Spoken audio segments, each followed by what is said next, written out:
Hey, hey, hey. It's Filter Free Friday, y'all. Listen, I'm so glad y'all here.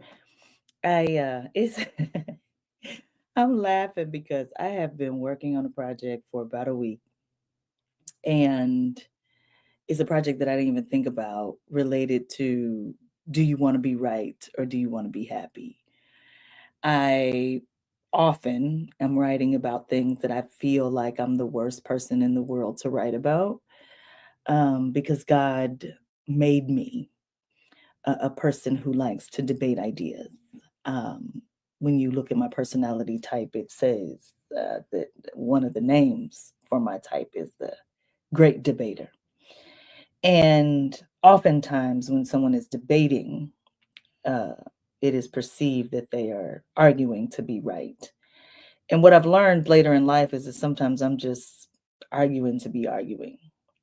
So I spent all morning, because I have 22,000 words written in the last 7 days, um, about choosing to be effective over choosing to be right. And so I grapple all morning. Nicole, if you bring this thing up, are you choosing to be right? Or are you choosing to be effective?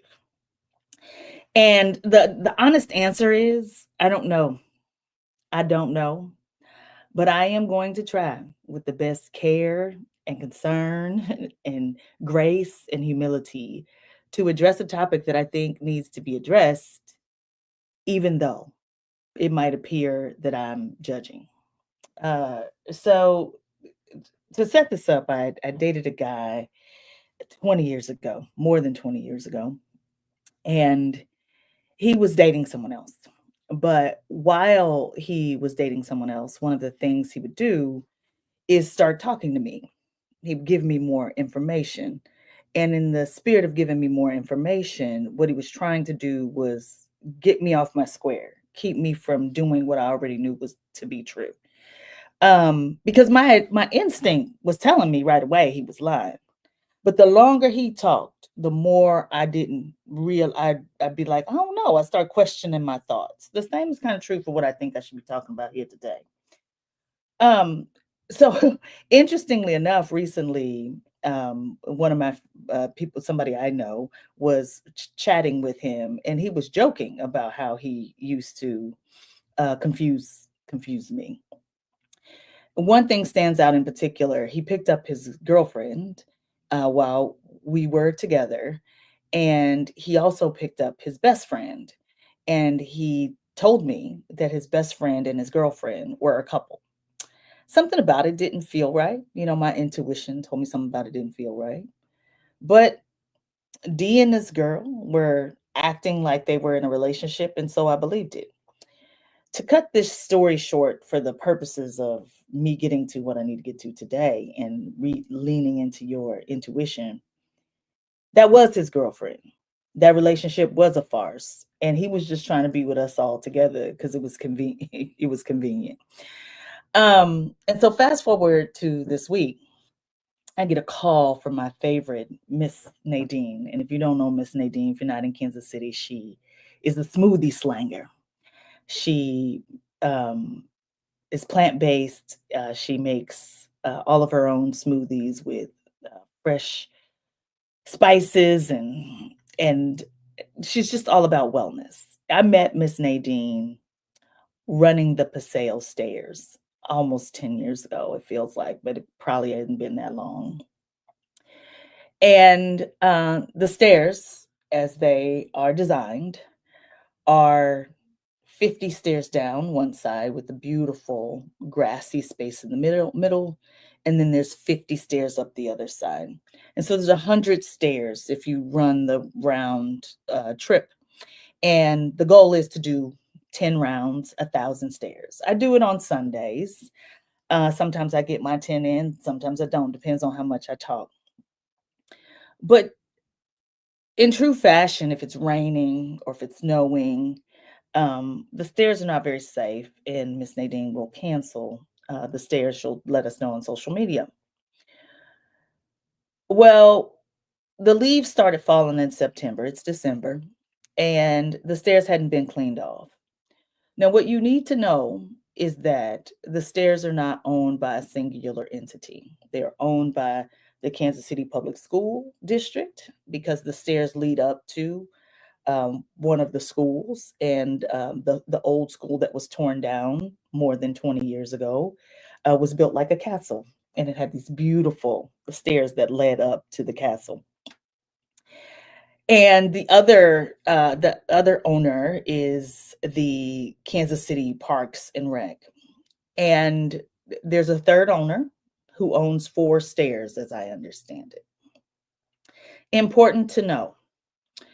Um, but when you hear that, I want you to pay attention to what you feel in your body.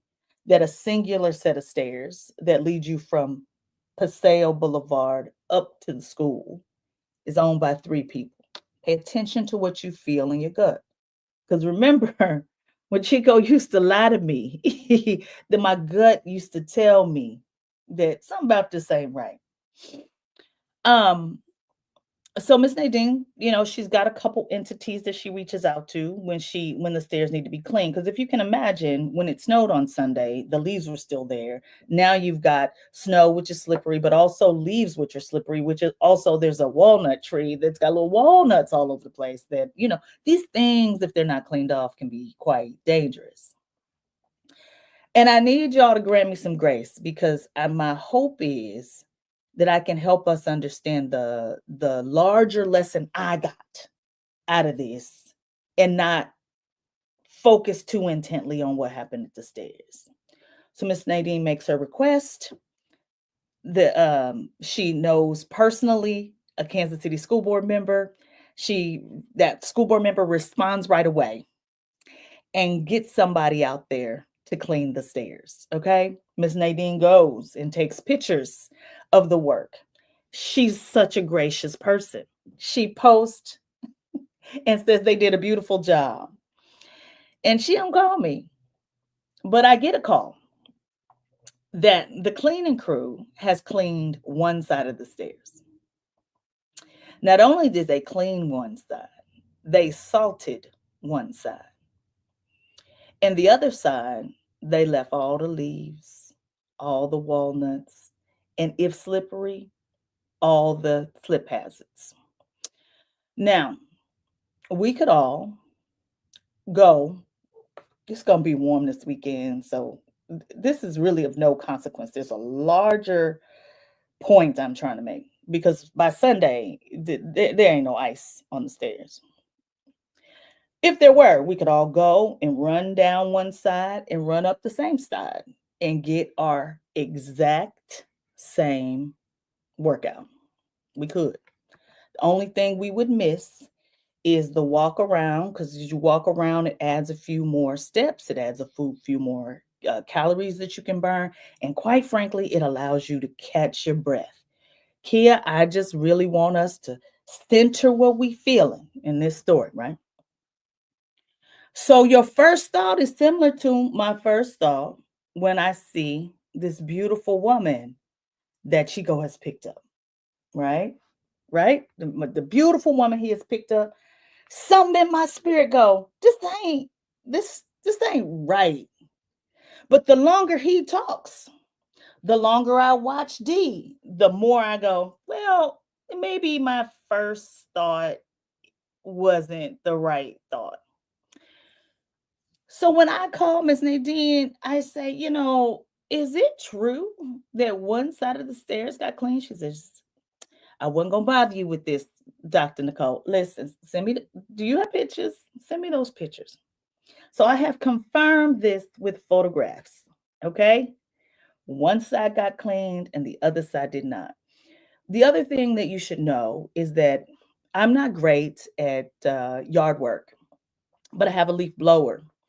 And that thing is not even the best. I got it from the consumer section in the, Lowe's or Home Depot or somewhere like that. It's not fantastic.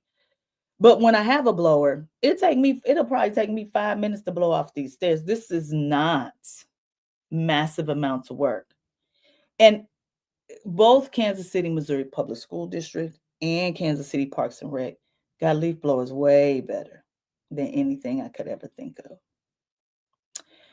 And so what I was grappling with when I was trying to, because I've been working on this project, Choose Right or Choose Effective. Miss Nadine has two beautiful people helping her on this situation to get these stairs clean. She needs these people. So choosing effective is saying thank you very much, listening to the stories. It is trying to help them save face. It is all of that. And all of that she has done. But two people tried to explain to me this week how that made sense. They went on and on. Well, we don't own the south side. Well, we don't own the north side. Well, technically, there's a third person who owns four of the stairs. I'm listening. I'm rubbing my legs. I'm satiating myself because I am triggered for all. I don't know if y'all know this, but I have had a whole bunch of terrible relationships. If I'm terrible at anything, I'm terrible at picking men. And let me tell you, my gut has always said, mm-mm, something about this ain't right. Something about this ain't right. God takes care of old people and fools. And I need us to lean into when we know something ain't right, don't try to explain it away because the more complicated you make it, the more you start to go, oh, that kind of makes sense. No. You see, Roger Golubsky died by suicide this week because he was home on house arrest when he should have been in jail. You see? Simple, not nuance.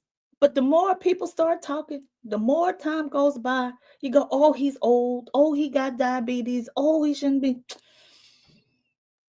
Was it 40 years worth of alleged rape and pillage and lying and the people knew about? No, no.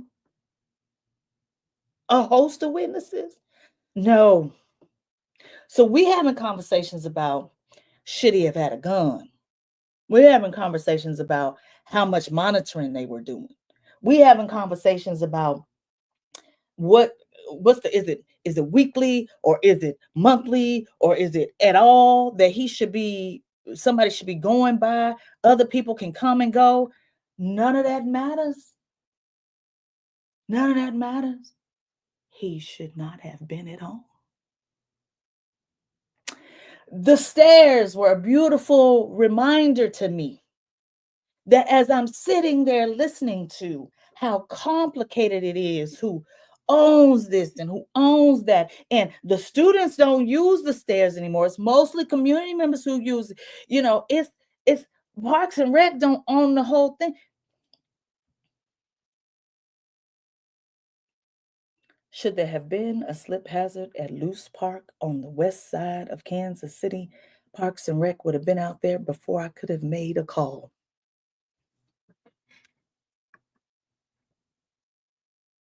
Now we're talking about that perhaps there needs to be a study to see if the stairs are even safe at all. And if not, then we might have to close the stairs.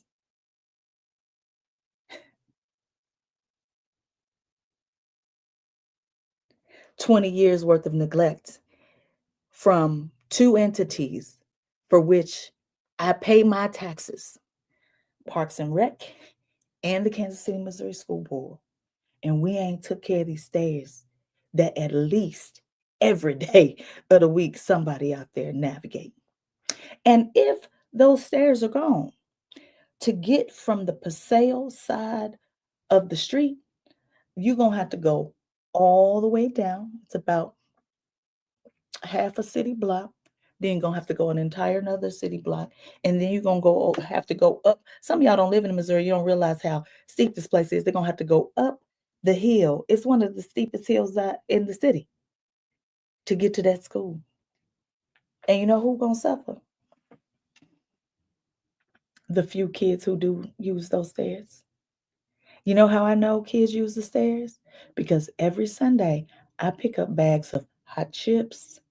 I pick up squeeze bottles of juices. I have picked up, somebody must have dropped a teen tampon wrapper from their bags. So I know what's on those stairs. I know who come there through there because I'm the one who picking up the trash on Sunday. Now, I don't say that for you to give me any kudos for being a litter warrior, because it's the only time I do it. The reason why I say that is because whenever we start talking about what happens for the masses, we forget the people on the edges. And when we forget the people on the edges, the people who get hurt the most are the ones. You know why Galupski was able to get away with what he was able to get away with? Because his targets were people on the edges. And we have all these discussions about what should have happened, who should have happened. A person with institutional power and control abused it in several ways, sending people to jail who should not have been in jail, who were innocent. And if not for national outrage, Lamonte McIntyre would still be incarcerated. Why? Because he knew Galupski's crimes. We having a conversation about the after effects always. When at the very beginning, this thing ain't something ain't right. You feel in your gut. And when Miss Nadine called me and she's saying, Nicole, this is complicated. I could hear her. I could hear her shoulders drop. Nicole, this is complicated, and there's so many people who own it. And this person called me a local entrepreneur, and this person called me Parks and Rec, and this person called me who's school. It took everything in me to satiate myself. Choose happy. Choose effective. Don't choose to be right.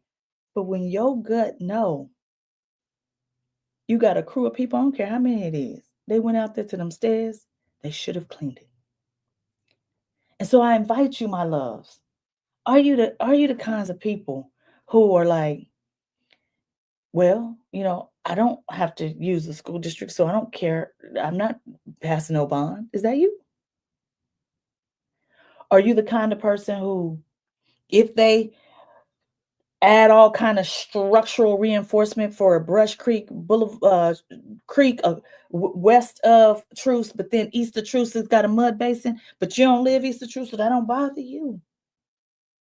If are you the kind of person that now your kids have aged out of school, so or you can pay for private school, so you don't care what's happening to everybody else?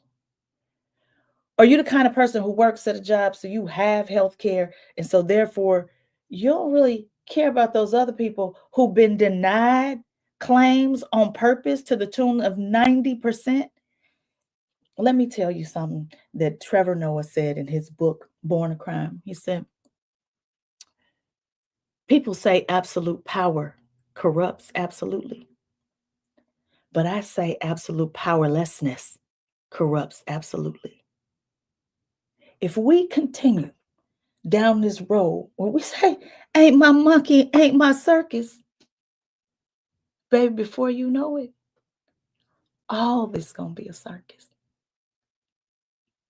I'm in my kitchen a couple months ago. My brother is here and he has cooked and he did not clean. No problem. But now I'm going in to cook. And he runs to the kitchen. He says, Nicole, don't you worry about that. I'm gonna clean the kitchen. Don't clean that mess I made. So I'm cook my food. I actually say okay to him. But in my gut, that don't even sound right. Like I say okay to him. I cook my food. I'm getting ready. I actually eat my food and then I'm about to clean my dishes. I start cleaning my dishes and then I just grab his and I clean them. I just clean all the dishes. Not because I'm an amazing person, because that is the right thing to do. A terrible person. Wish you could, girl. The work God has to do on me is excessive. I'm a terrible person. And what do I look like washing half the dishes? It's inconsiderate.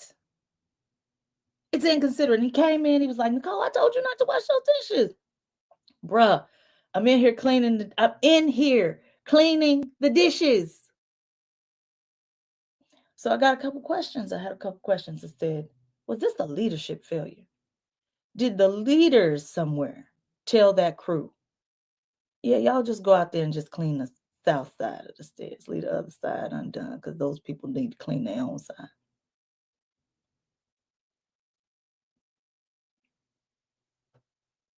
We all in this house together, y'all.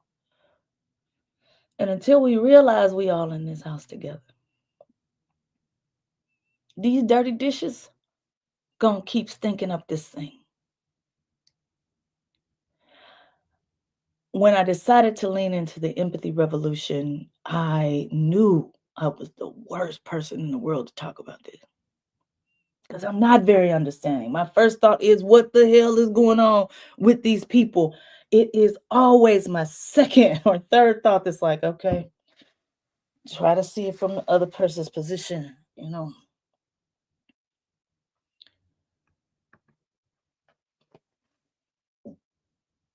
Did the crew just decide? And would they have decided to do the same thing if they knew that a news crew was going to be there? Would they decide to do the same thing if they thought their children were going to be watching, their religious leaders were going to be watching? Are they going to do the same thing? And I got to tell you, I don't know if I'm choosing the most effective way to talk about this, but I'm telling you, it ain't right. And when we know that something is not right, what do we choose to do? Do we keep explaining it away? Counselor, I love your question because I believe we don't think we're in this house together. But your children are only as safe as mine. Keep making people sick. Keep not educating the masses. Keep making sure people don't have food. Keep forcing people to have children and then don't help these people take care of those children. There ain't going to be enough guards in the world to protect you from the foolishness we're going to experience.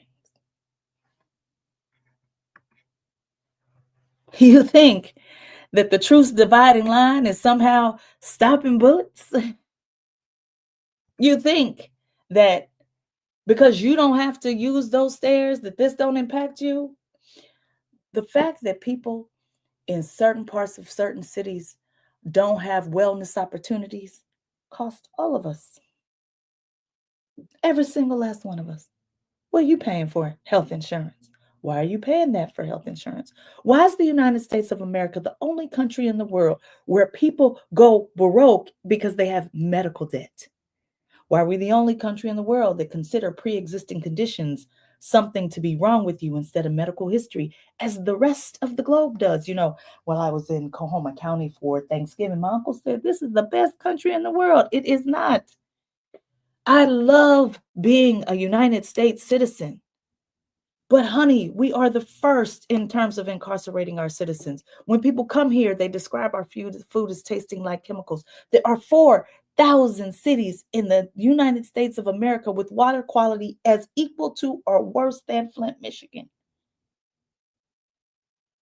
We can come into our homes and control the climate inside here while all hell is breaking loose outside. We can. We can. Because I think that is a beautiful way to focus on what we can control. But what I am experiencing is most people are in this house with me and they have gotten themselves a little climate control situation in their room where they can be temperate and everybody else cold, everybody else hot. How long you think that's gonna go on before people start murdering CEOs in the streets? I was reading comments, people joking and laughing, saying things like, denied. I'm sorry, I can't care about that. It's not covered in my network. I love humor. And I'll tell you, my gut say it ain't right. You know why? Because we have gotten to a point where we care more if somebody is guilty and rich than if they're innocent and poor.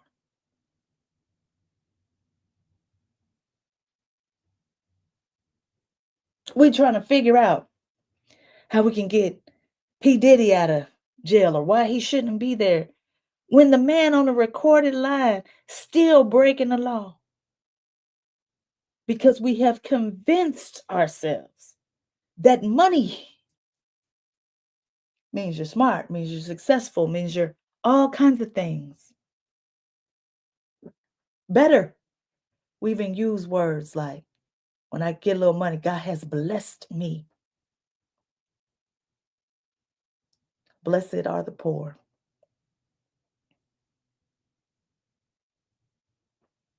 I'd argue at some points, I don't know that our money is not making us sick.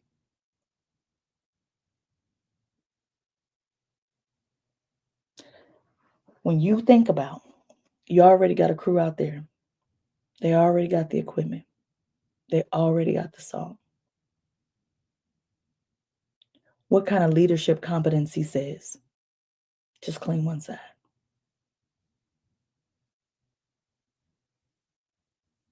And what it has caused me to do is to realize that as I am working diligently on building more empathetic spaces, as I am working diligently on choosing to be effective over being right, that listening and listening well is a critical component of that. Critical. But sometimes when what you listening to is foolishness, you got to have a really sizable ignore button.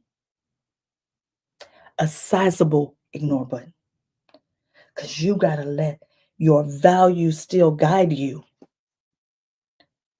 And you tell me what value that was to clean one side. And then to have you explaining why one side got clean to everybody else. It reminds me of Chico. I saw every red flag there was. And I ignored them. Every single one of them. Oh, whatever he explained to me, I started repeating it.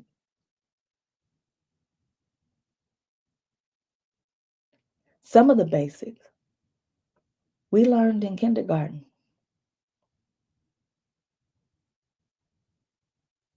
Some of the basics we learned in kindergarten.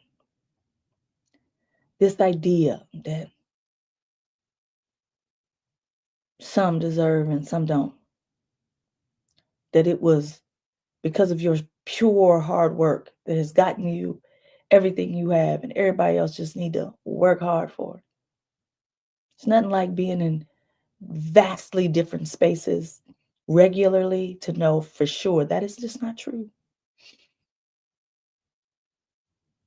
I drive my beat up old pickup truck someplace, it shifts the way I get treated. I'm the exact same person.